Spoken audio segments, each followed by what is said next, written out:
Peste mine cade o frunză îngălbenită, fluturând ușor. Dintre mia se desparte, nu-i pasă de prietenia lor. O, de ce această frunză a căzut?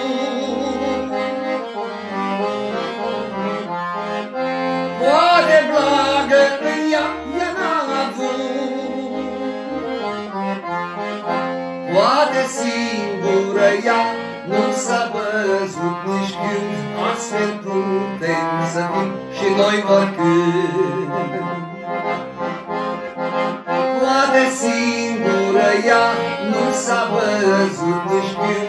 Astfel putem să fim și noi oricând.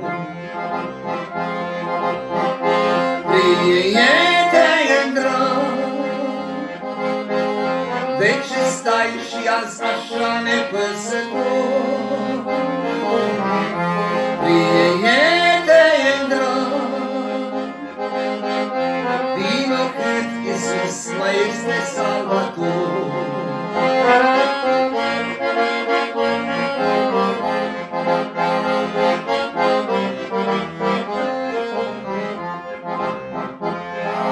Ca o floare neviață, cât trăiești pe acest pământ străin, plină de durere calea,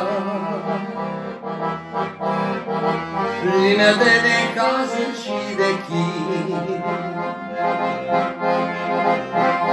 O, ce viață va fi acolo sus,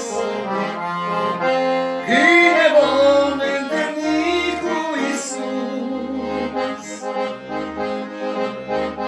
Vom uita de dureri, vom primi mângâieri și vom fi întotdeauna cu Iisus.